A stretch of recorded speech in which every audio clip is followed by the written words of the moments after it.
Okay. Hello, Mike Hagen. Welcome to another edition of Mike Hagen and the Strength Team. And man, I tell you what, we are excited about being here the 4th of July. And with me today is a very special, not just a guest, but my best friend. Somebody going on 30 years.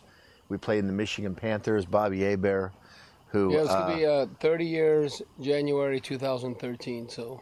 2013 will be January... 30th anniversary. January 2nd. So are we like an old married couple? I don't know, 30-year anniversary. That's pretty good. Yeah, That's what silver anniversary at 25. 25, yeah. So we're past that, and I'm glad you're in town for the fireworks shows. The 20th anniversary, 4th of July fireworks show. I started this show when I left the New Orleans Saints and went to Atlanta Falcons, and got all my neighbors from New Orleans. But I was in our neighborhood. Part of that too. I lived in Dallas. So. Yeah, you were in Dallas at that time, and we would all hang out together. And it was just across Lake Pontchartrain, a little town called Mandeville, all of our neighbors, a suburb of New Orleans, and you were always a part of that. And so 20th anniversary, so it's going to be bigger and better than ever. It's going to be kind of a Disney World. If you're familiar, it's going to compete Christmas with Lights Festival. As much as Epcot does, it's going to be better than Epcot. So yeah, we're going to get into it and have fun. And a lot of the kids now, kids are having kids now. We're getting older. Now we got grandkids, and they're older. But anyway, I just want to say this. I want to say just, it's so important to have friends. If you look in the Bible, where it talks about David and Jonathan, and really Jonathan was somebody who really encouraged David, who Saul's son was Jonathan.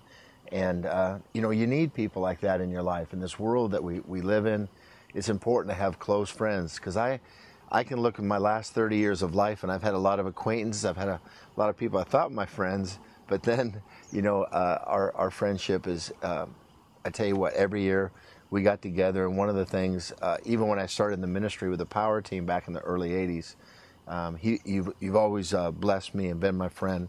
And but it's something that... it's something that's been consistent. And so I appreciate you being my friend, and thank you for the years of, through thick and thin, bro. Yeah, we've been there for each other. So Mike's getting ready tomorrow to go right across the lake. We're going to Toledo Bend Lake. Is the largest reservoir in the South, the 5th largest in the nation, has over 1,200 miles of shoreline, and we're on Lanand Bay. We're about 7 miles from the Louisiana-Texas border, kind of central western part of the state. And Mike will be heading tomorrow morning to go to Nacogdoches, Texas, to preach. Mm-hmm. It's about 45, 50 miles from here. And it's been kind of a yearly ordeal you've done in Nacogdoches, because the convenience of here at Toledo Bend, just north of Manny and south of Zwolle. So, yeah, we're in the country, but... great friends, great fellowship. And one thing we talk about when we first, because I'm from the state of Washington, and I really, before, going to college, and then always been in the Northwest, never been to the South really, and I never really knew what a Cajun was, and so it was our first week, and so I thought Bobby, when I first met him back in 1983 of January, I think it was the 3rd, that we were roommates together, and it's like. I called Ann. I was like, Ann, I think this quarterback, he's from a different country. I'm not sure if I've ever heard anybody in America like that. Yeah, my accent has gotten a little better, but I still say a few words that where, if you don't know what a Cajun was, where are you from? One of the boroughs in New York or somewhere. But but yeah, our friendship has grown.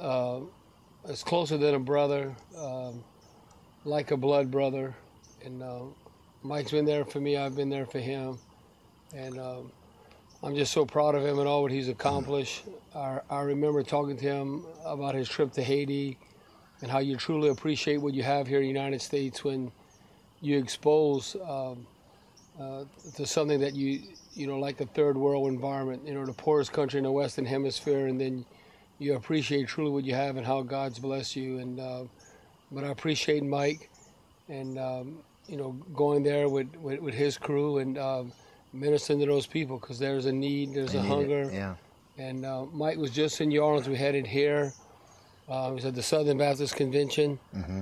And so we hung out. So Mike, this has been what we're gonna probably be hanging out like for 3 weeks. That's been a long time. We've been able. It's almost a month, really. To go that long. Yeah, yeah.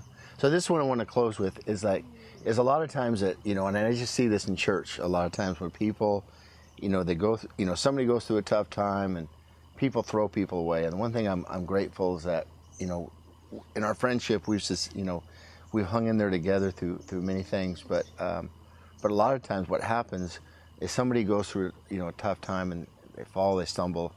But as Christians, as somebody who, you know, if you love the Lord and you want to have the attitude where you want to restore people. I know, you know, throughout the way, I can say that, you know, different people that I've known that, you know, just, I mean, friends and stuff like that, but not like a friendship like we've, you know, it's been a consistent effort. And so the Bible says in Galatians 6:1, it says, if you're spiritual, restore somebody who's going through a difficult time. In my life, Bobby, you know, we've been there for each other. Appreciate you because you are important to me. A nickname I call him Bandit. So there's a song back in the 80s. A song back in the early 80s. So yeah.